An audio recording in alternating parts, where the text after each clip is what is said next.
Good morning dear students, welcome back to this channel again.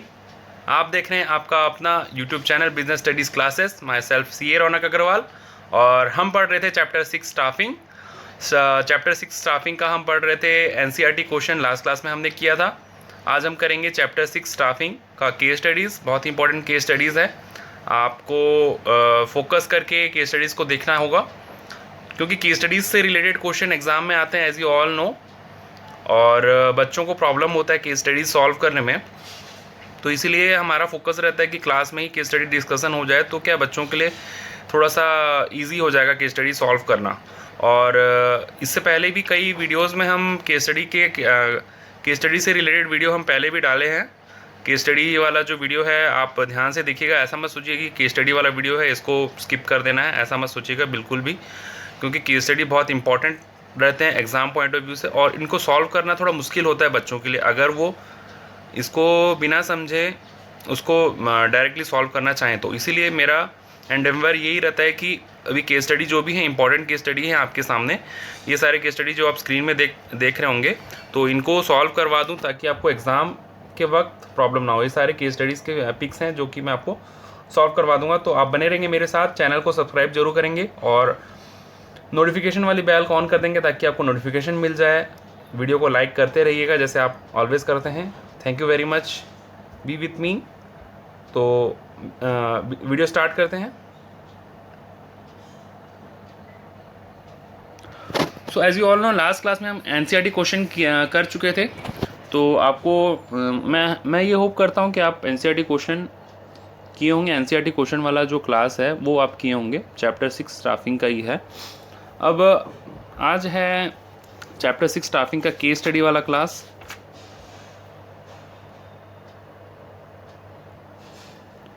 तो इसमें question wise दिया गया है, एक एक करके हम स्लाइड्स को देखेंगे ताकि आपको हर केस स्टडी के बारे में डिटेल नॉलेज हो जाए। Let me see, just for a while wait.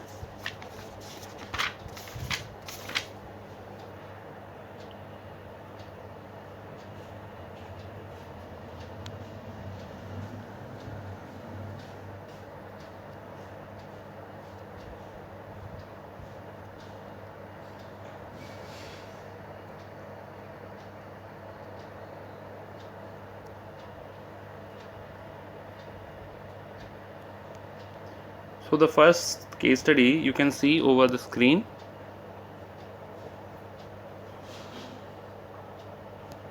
This one, MCQ and case study. Perhaps this is the MCQ. Appointment is as per question number 1. Appointment is as per the requirement and satisfaction of job. This is related to which importance of staffing. इसमें बोला है कि appointment जो होता है वो as per requirement and satisfaction of job, मतलब जो आपका जॉब है उसका रिक्वायरमेंट और उसका ज़रूरत को देख करके किया जाता है। तो कौन सा इम्पोर्टेंस है इसमें, मतलब स्टाफिंग का इम्पोर्टेंस हम पढ़े थे ना, उसमें ये बोल रहा है कि इम्पोर्टेंस का कौन सा पॉइंट इसमें बोल रहा है केस स्टडीज़ में। तो इसमें देखो 4 ऑप्शन दिया गया है। पहला है filling the roles by obtaining competent persons, और ये देखो आप ABCD जो पॉइंट दिया है यहाँ पे, ये ABCD, ये आप देखेंगे इंपॉर्टेंस ऑफ स्टाफिंग है, जो कि हम ऑलरेडी पढ़े थे क्लास में, वही चीज़ है। तो इसमें हमको MCQ है तो एक ऑप्शन राइट होगा इसमें से। तो क्वेश्चन क्या बोला है, पहले हमको वो समझना है कि जो अपॉइंटमेंट होता है एम्प्लॉयज़ का, वो एज़ पर रिक्वायरमेंट, जॉब का रिक्वायरमेंट को देख करके एम्प्लॉय का अपॉइंटमेंट होता है। तो वो ऐसा कौन सा पॉइंट बोलता है, तो मेरे ख्याल से ये B होना चाहिए, placing right person at the right job, जिसका मतलब यही है कि मतलब हम सही इंसान चुनते हैं सही काम के लिए।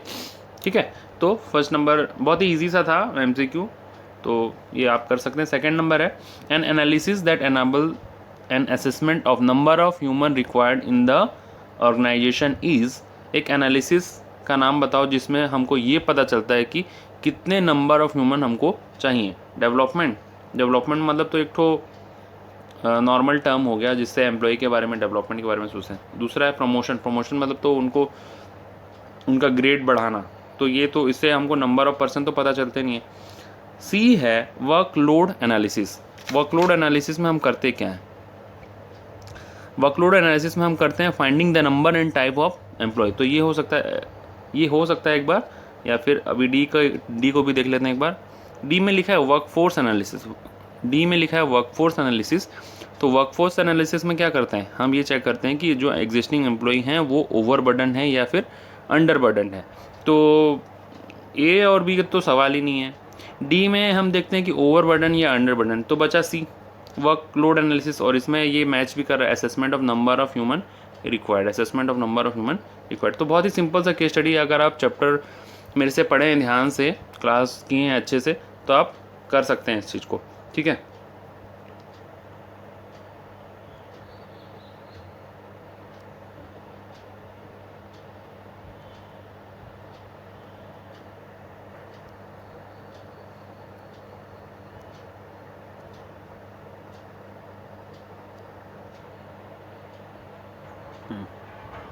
तो अब थर्ड क्वेश्चन अपने सामने आ रहा है।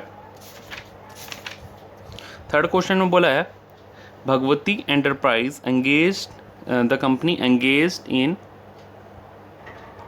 Marketing of air conditioner of a famous brand. Bhagwati enterprise जो कंपनी है वो एयर कंडीशनर का एक फेमस ब्रांड को मार्केटिंग करती है, ठीक है। The company has a functional structure. Company के पास फंक्शनल स्ट्रक्चर है with 4 main functions: purchase, sale, finance and staffing. As a demand for the product grew, the company decided to recruit more employees, ठीक है।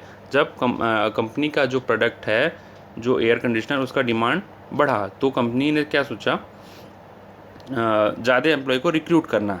तो identify the concept which will help the human resource manager to find out the number and the type of personnel available so that he could decide and recruit the required number of person for each department। देखो, अभी second number question में ही हमने इसका answer किया था कि workload analysis का मतलब होता है कि उसमें हम एसेस करते हैं number and the type of person available. तो यहाँ पे भी आप देखेंगे, यहाँ पे लिखा हुआ है,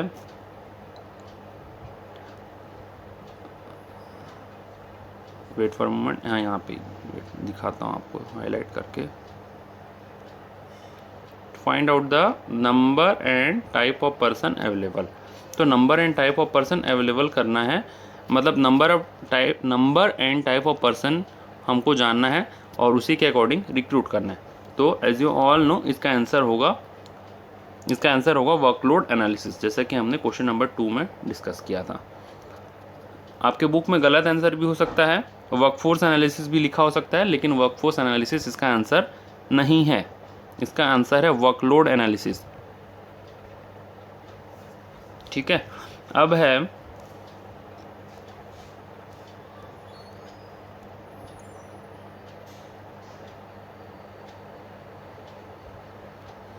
क्वेश्चन नंबर 4, ये रहा। Akanksha, Nikita and Parishma are the owners of handicraft unit in the urban area of Dibrugarh in Assam. Akanksha, Nikita और परिश्मा हैं हैंडीक्राफ्ट यूनिट के ओनर, जो कि है अर्बन एरिया में है। वो आसाम का एक अर्बन एरिया है, टाउन एरिया, जिसका नाम है Dibrugarh, which is involve in manufacturing and marketing of Sheetalpati, traditional mats and Japi. ये मतलब आपका हैंडीक्राफ्ट्स है, इसमें ज़्यादा ध्यान देने का ज़रूरत नहीं है। द ट्रेडिशनल हेड गियर, टोकरी वोकरी टाइप का कुछ है, ठीक है। They decided to shift this manufacturing unit to rural area with an objective of reducing the cost and providing job opportunity to the locals। अब आपको मेरे ख्याल से तो समझ में तो आ ही रहा होगा, बट फिर भी मैं हिंदी में बता दे रहा हूँ। लेकिन कुछ केस स्टडी ऐसे होंगे जो कि मैं सिर्फ इंग्लिश में पढ़ूंगा, और आपको ये आपके स्किल आपको डेवलप करने होंगे।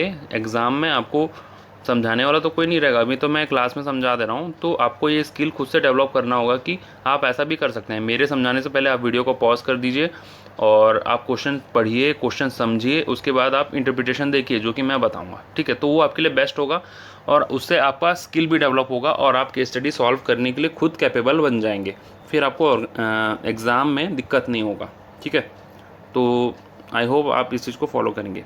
तो इसको अब वो लोगों क्या करना चाहते हैं, वो जो यूनिट है उनको उसको शिफ्ट करना चाहते हैं अर्बन एरिया से लेके रूरल एरिया, मतलब शहर से गांव में वो लोग शिफ्ट करना चाहते हैं।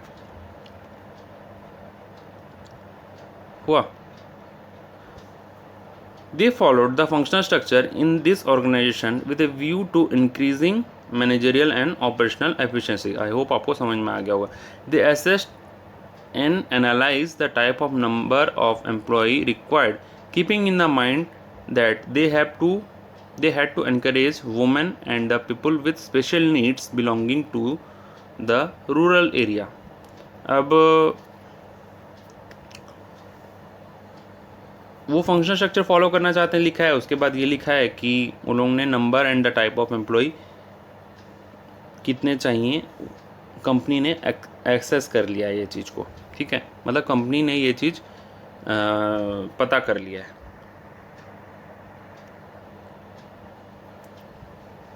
स्टेट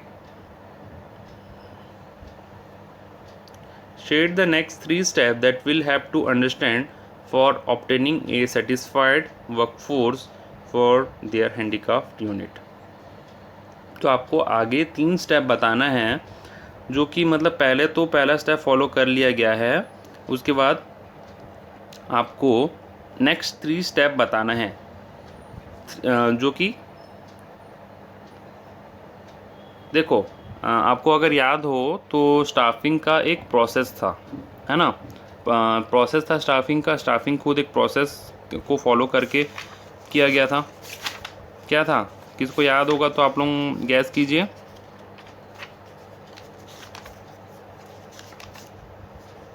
स्टाफिंग प्रोसेस क्या था, सीता का स्वयंवर, याद आया कुछ? Estimating man power requirement, recruitment, selection, placement, orientation, training and development, यही था, ठीक है। मैं अभी शॉर्ट में बता दिया फटाफट।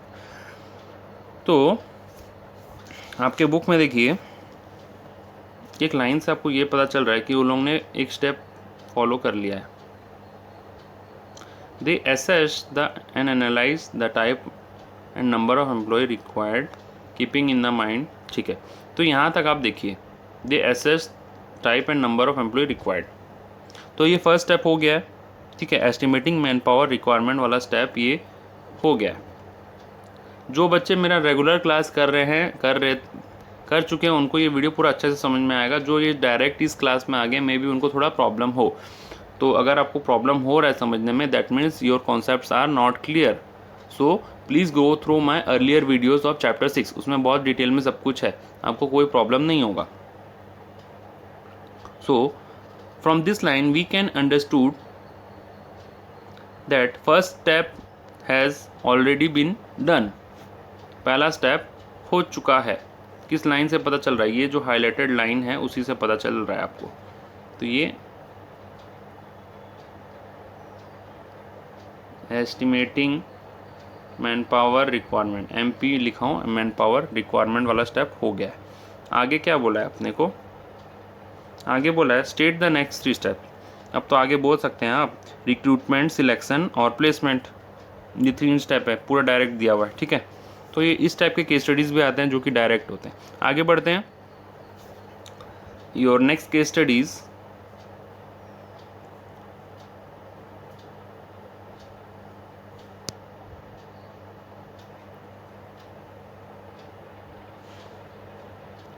Resolutions Private Limited is a publishing company.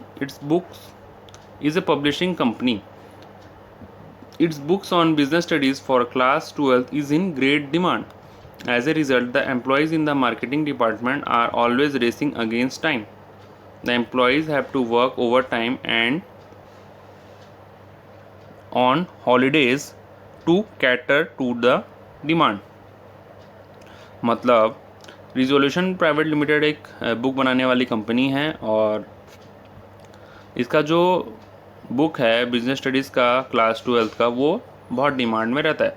जिस कारण से इस कंपनी के एम्प्लॉय हमेशा ऑलवेज रेसिंग अगेंस्ट टाइम, मतलब वो हमेशा उनको फुर्सत ही नहीं रहता है, टाइम उनके पास मिलता ही नहीं। ठीक है, देखिए इस टाइप का वर्ड भी केस स्टडी में यूज़ होता है, तो इसमें आप ना घूम जाएं, इसी में मत घूम जाना, आगे सोचना कि मतलब केस स्टडी को इंटरप्रेट करने का कोशिश करना, तभी आपसे केस स्टडी सॉल्व होगा।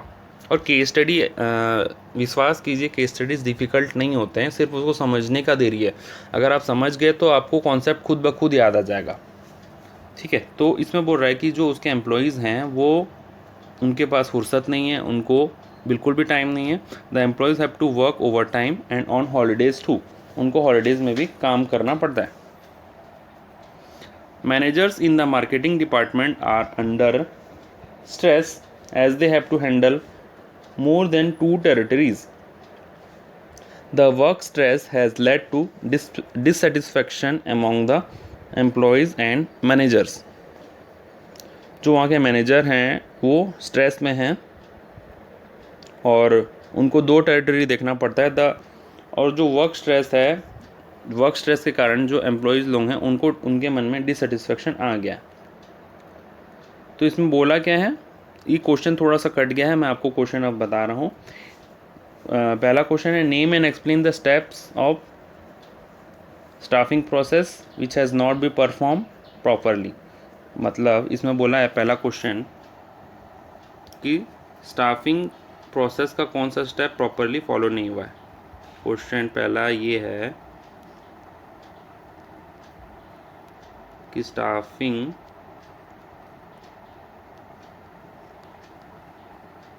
प्रोसेस का कौन सा स्टेप फॉलो नहीं हुआ है। आई होप आप सबके पास बुक है, इसलिए मैं भी डिटेल में नहीं लिख रहा हूँ।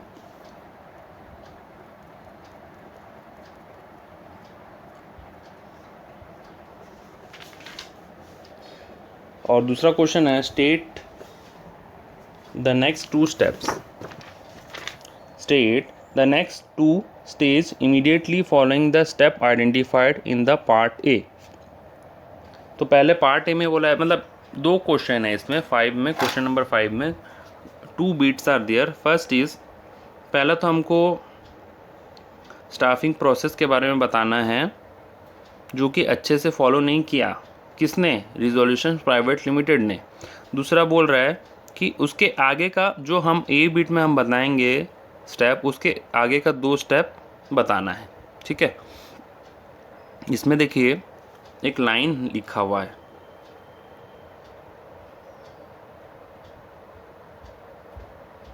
Employees have to work overtime. ठीक है, तो दिमाग की बत्ती जली। जब भी कंपनी में एम्प्लॉयज़ ज़्यादा काम करते हैं, ओवर बर्डन होते हैं, एक्स्ट्रा काम करते हैं, over burden under burden, over burden under burden, over burden under burden, कुछ याद आया किस चीज़ का होता है ये स्टेप, कब किया जाता है? कईयों को याद आ गया होगा, यस, वर्कफोर्स एनालिसिस में हम ये चेक करते हैं कि जो हमारे एम्प्लॉयज़ हैं वो ओवर बर्डन तो नहीं, या फिर कोई एम्प्लॉय अंडर बर्डन तो नहीं। तो इसमें पहले बोला है कि बीटे में name and explain the steps of staffing process. तो इसमें आप लिखेंगे एस्टिमेटिंग मैन पावर रिक्वायरमेंट, यहाँ लिख देता हूँ इसी पेज में, एस्टिमेटिंग MP मतलब मैन पावर रिक्वायरमेंट, और इसमें ब्रैकेट में लिख देंगे आप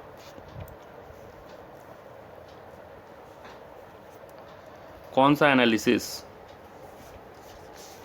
वर्कलोड एनालिसिस ना,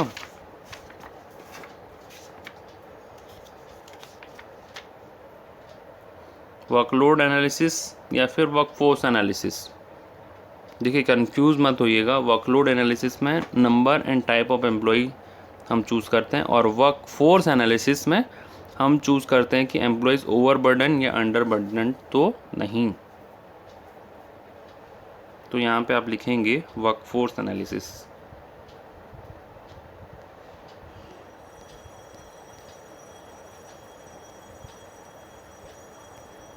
वाह, done with this. Second bit में क्वेश्चन पूछ रहा है कि आगे का नेक्स्ट स्टेप बताइए। तो पहला स्टेप होता है एस्टिमेटिंग मैन पावर रिक्वायरमेंट, हम स्टाफिंग प्रोसेस में पढ़े थे और उसका भी हम लिख दिए डिटेल में, वर्कफोर्स एनालिसिस। लेकिन इसमें नेम एंड एक्सप्लेन भी बोला है, तो नेम हमने अभी नेम किया, आप इसको एक्सप्लेन भी कर देंगे, आप इस पॉइंट को एक्सप्लेन भी कर देंगे थोड़ा सा, क्योंकि एग्जामिनर आपसे पूछ रहा है, नेम एंड एक्सप्लेन दोनों लिखा हुआ है। फिर उसके बाद बोला है बी बिट में state the next 2 stage immediately following the step identified in part A, मतलब इस वाले स्टेप के बाद का 2 स्टेप और लिखिए। ठीक है, तो आप इसका कौन सा होगा, ऑब्वियस सा बात है रिक्रूटमेंट सिलेक्शन होगा, बहुत इजी है ये सेकेंड बिट।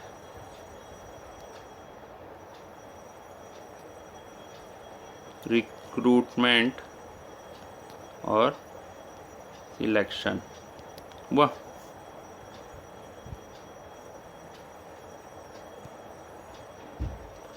आगे बढ़ें अब।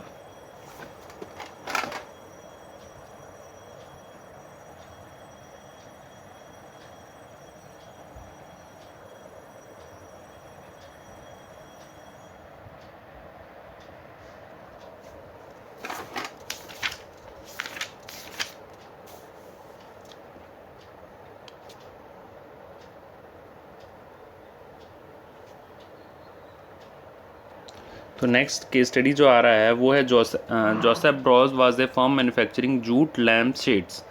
It uses left over jute pieces from the various jute factories to manufacture economical lampshades which are supplied to various hotels in nearby towns. It employs men and women from nearby villages as a worker for creating good lampshades design. I hope आप सबको समझ में आ गया होगा। अब आगे है Joseph is not able to meet its target. Nimish, the supervisor of the company, was told to analyze the reason for the poor performance. Nimish जो सुपरवाइज़र था कंपनी का, उसको बोला गया कि कंपनी का पुअर परफॉर्मेंस क्यों है, उसका रीज़न को एनालाइज करो। Nimish found the following problems and suggested certain solution in the working of business. The number of workers employed was less than that was required, जितने चाहिए वर्कर उससे कम है। As a result the existing worker were overburden, जो existing worker है वो overburden है। The firm decided to search for a new worker and it asked the present employees to introduce candidates or recommend their friends and relatives to the firm. I hope you all get this. This enabled the firm in putting people to the job and assured attainment of objectives according to plans. और इससे क्या हुआ, उनको लोग मिल गए काम करने के लिए, एम्प्लॉयज़ मिल गए। Identify the functions of management being performed by the firm in the above situation. तो इसमें बोला है कि आपने कौन सा फंक्शन ऑफ मैनेजमेंट फॉलो किया, क्वेश्चन में कौन सा फंक्शन ऑफ मैनेजमेंट फॉलो किया गया है।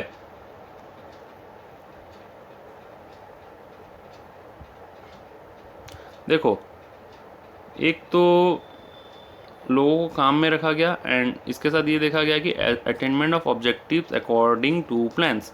तो इससे 2 फंक्शंस सामने आता है। पहला है स्टाफिंग, ये तो आप जान ही रहे हैं, स्टाफिंग फंक्शन है, उन्होंने एम्प्लॉय को रखा तो स्टाफिंग फंक्शन है। इसके बाद है कि attainment of objectives according to plan. ऐसा कब करते हैं, हम कंट्रोलिंग में करते हैं, हम प्लान और हमारा जो एक्चुअल रिजल्ट है उसको कंपेयर करते हैं। तो 2 फंक्शन होगा, स्टाफिंग एंड कंट्रोलिंग।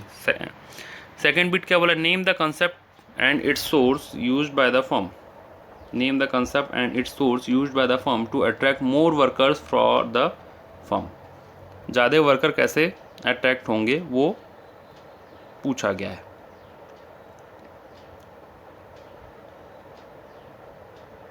मतलब यहाँ पे जो ज़्यादा वर्कर ये लोग ने ज़्यादा वर्कर इनके पास मिले, इनको जो एम्प्लॉय मिले वो कौन सा टेक्निक, कौन सा मेथड ये लोगों ने फॉलो किया। ठीक है, तो देखो एक लाइन है यहाँ पे, the firm decided to search new worker and ask the present employees to introduce candidates and recommend their family and relatives and to the firm.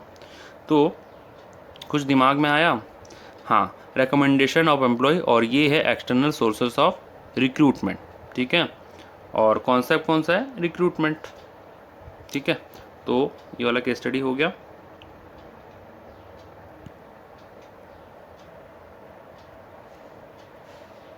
अब है सेकेंड ओरिएंट वाला। Orient limited expanding its business operation. देखिए आप students को मैं एक बात बता दे रहा हूँ, एमसीक्यू अभी मैं और नहीं लूँगा क्योंकि देखो वीडियो लंबा हो जाता है, फिर आप देखना नहीं चाहते हैं वीडियो को, आपको प्रॉब्लम होता है। तो एमसीक्यू आप खुद भी कर सकते हैं, इजी सा है।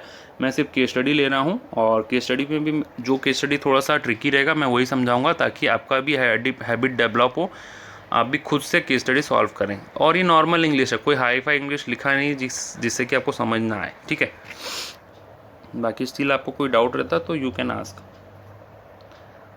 तो क्वेश्चन नंबर 2 में, Orient limited expanding its business operation, all the department head were asked to fill up manpower requisition form.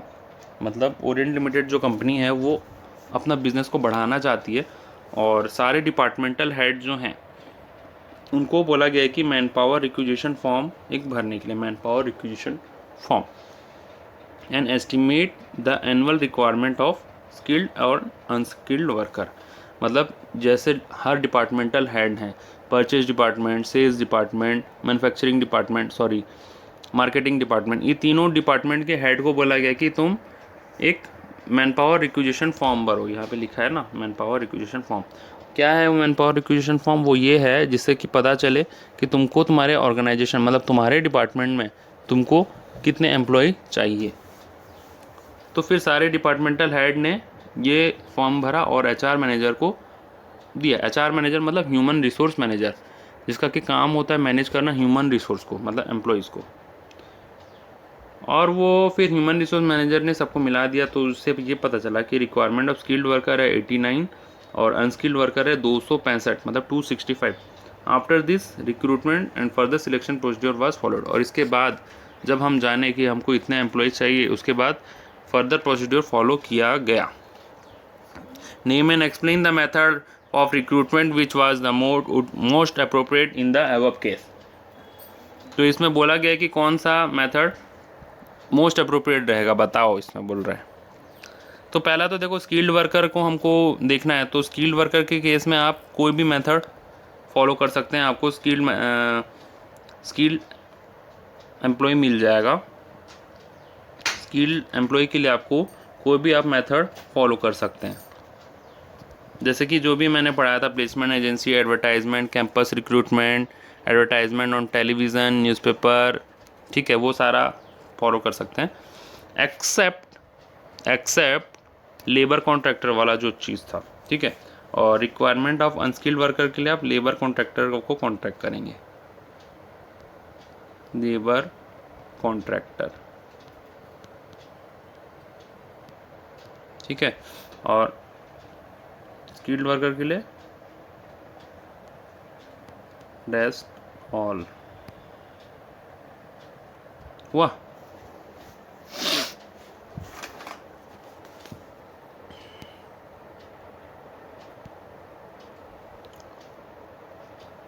आगे बढ़ते हैं, नेक्स्ट केस स्टडी आ रहा है हमारे सामने। मैं सीधे केस स्टडी ले रहा हूँ, एमसीक्यू आपका होमवर्क है, आप खुद कर लीजिएगा। देखिए यहाँ पे 3 number, mister Murthy is an human resource manager of Jai Hind hospital in Vellore. He has to appoint nurse for the hospital. Since the patient in the hospital are of different types, he wants to find out the candidate maturity and emotions in dealing with the patient. He also want to know about the candidate's ability to make decisions. मतलब hospital में patient लोग को check करने के लिए, मतलब उनका help करने के लिए नर्सेस होती हैं, as you all no.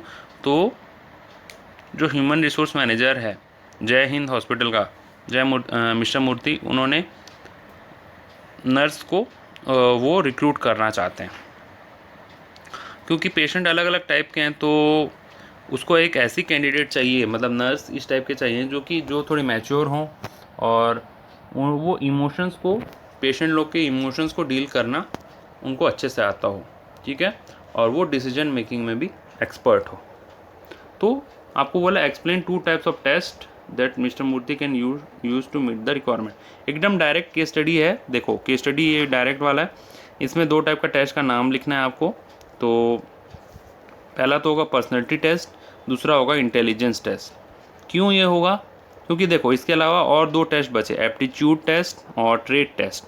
Aptitude test जो होता है वो तो फ्यूचर लर्निंग के लिए किया जाता है और फ्यूचर लर्निंग स्किल के लिए किया जाता है, और ट्रेड टेस्ट जो होता है एग्जिस्टिंग स्किल के लिए किया जाता है। तो ये दोनों तो होगा ही नहीं। इसमें हमको देखना है कि लर्निंग के बारे में तो इसमें बोला नहीं है, इसमें बोला है कि वो मैच्योर होना चाहिए, इमोशंस को डील करना आना चाहिए और डिसीजन मेकिंग होना चाहिए। तो पर्सनैलिटी टेस्ट में ये चीज़ हमको पता चल जाएगा, ठीक है। और डिसीजन मेकिंग वाला स्किल जो है वो इंटेलिजेंस टेस्ट में पता चल जाएगा, ठीक है। तो इसी हिसाब से इसका आंसर होगा पर्सनैलिटी टेस्ट, दूसरा होगा इंटेलिजेंस टेस्ट, और उसको एक्सप्लेन भी करना है क्योंकि यहाँ पे लिखा है एक्सप्लेन, सिर्फ नेम नहीं लिखा है। उसके बाद है Nishant, the director of garment company is planning to manufacture bags for the utilisation of waste material from one of his garment unit. He has decided that this manufacturing unit will be set up in rural area of Odisha where people have very few job opportunities and labor is available at very low rate. He has also thought of giving equal opportunity to men and women. For this he wants four different heads for sales, accounts, purchase, production. He gives an advertisement and shortlist 10 candidates per post. After conducting different selection tests, हाँ, तो ऊपर का question समझ में आ गया होगा। अब उसको जो डायरेक्टर है उसको क्या चाहिए? 4 हेड चाहिए फॉर सेल्स, अकाउंट, परचेज और प्रोडक्शन, और उसने इस चीज़ का एडवर्टाइजमेंट निकाला और जिसमें कि 10 कैंडिडेट को शॉर्टलिस्ट किया गया। शॉर्टलिस्ट मतलब सिलेक्ट किया गया, मतलब बहुत लोग एडवर्टाइजमेंट को देख के बहुत लोग आए होंगे, उसमें से 10 को पहले 10 का एप्लीकेशन को ऑर्गेनाइजेशन में लिया गया। 10 कैंडिडेट्स पर पोस्ट, मतलब सेल्स के लिए 10, अकाउंट्स के लिए 10, परचेज के लिए 10 और प्रोडक्शन के लिए 10। सिलेक्शन टेस्ट करने के बाद उसने शॉर्ट लिस्ट किया। Identify and state next 3 steps for choosing the best candidate out of the candidate selection. मतलब जो अब हर डिपार्टमेंट में जो 10-10 लोग आए उसमें हमको नेक्स्ट स्टेप क्या फॉलो करना है ताकि हम बेस्ट एम्प्लॉय को चूज़ कर लें या बेस्ट एम्प्लॉय को ढूंढ लें। सिंपल सा है एकदम। जो ये जो स्टेप्स हम पढ़े थे, कौन सा स्टेप्स?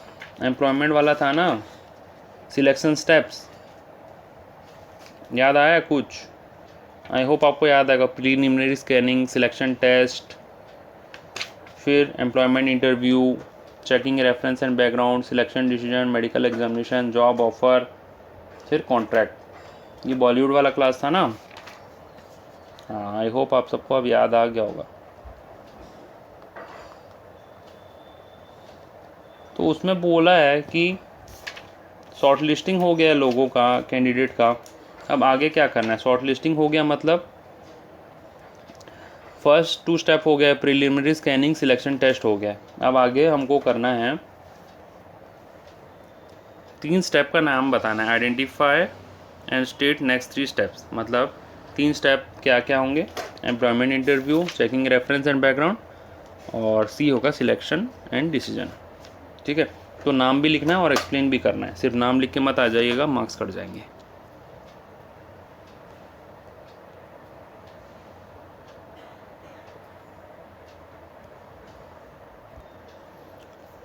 देखो नेक्स्ट जो केस स्टडी है वो है blue heaven limited purchase a new hi-tech machine from Germany for manufacturing high quality auto components in a cost effective manner, but during the production process the manager observed that the quality of production was not as per the standard.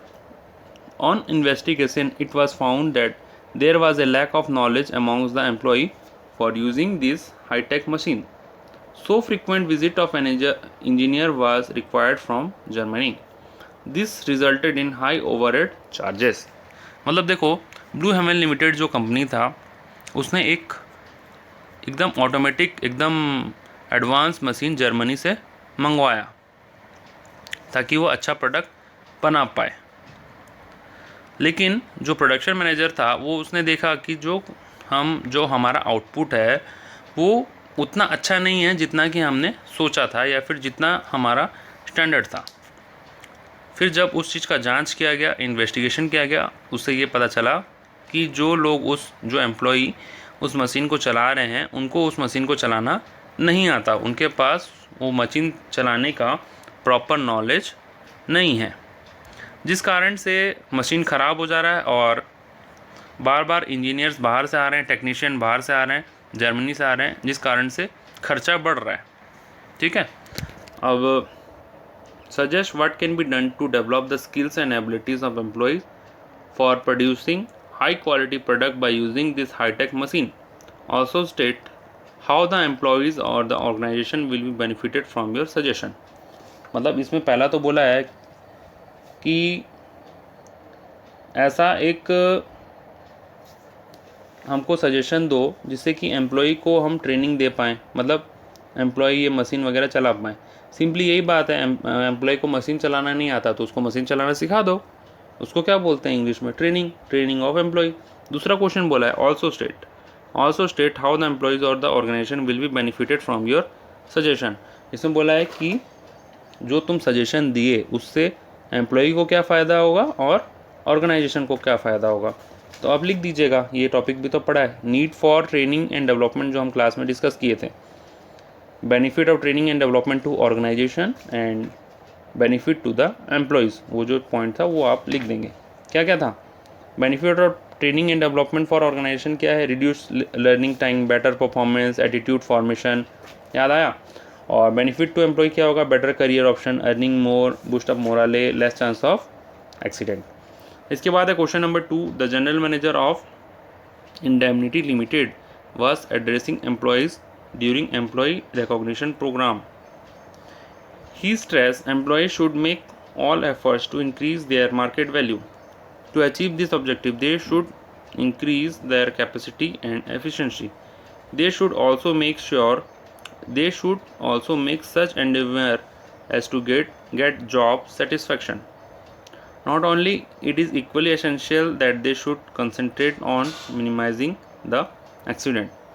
Which concept of management was general manager stressing in the function?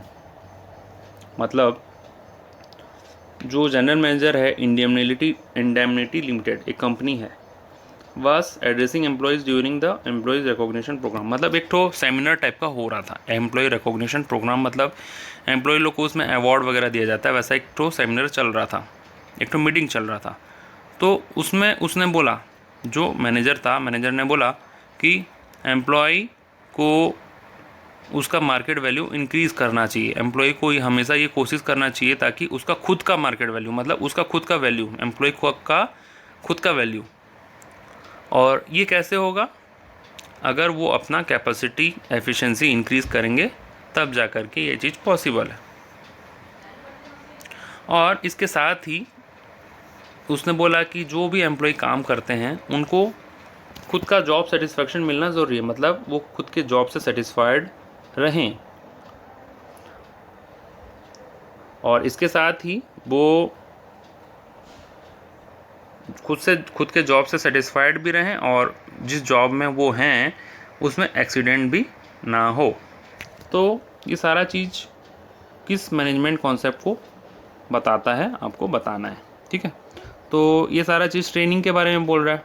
Training अगर उसको properly मिलेगा तो वो efficient भी बन जाएगा, ठीक है, अच्छे से काम भी करेगा, उसका मार्केट वैल्यू भी बढ़ेगा।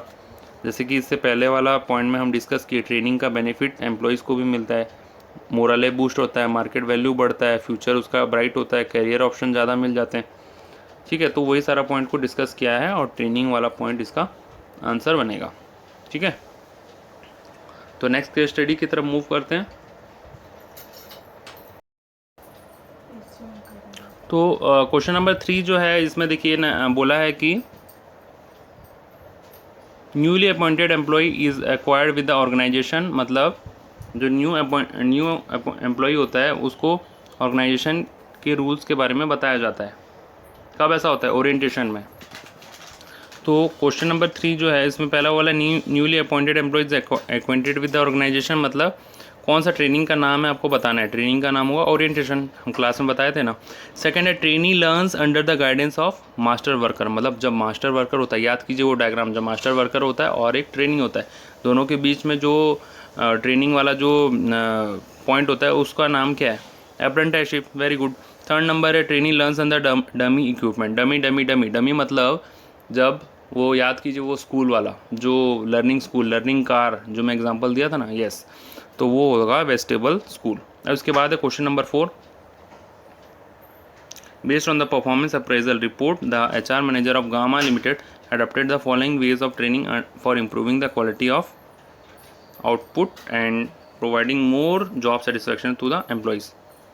तो इसके बेसिस में आपको बताना है कि कौन किस टाइप का ट्रेनिंग प्रोवाइड किया जाए। ठीक है, अब पढ़ो इस चीज़ को तभी पता चलेगा। पहला है mister Ganesh was in the company so that he could practice the theoretical knowledge acquired by him from his college.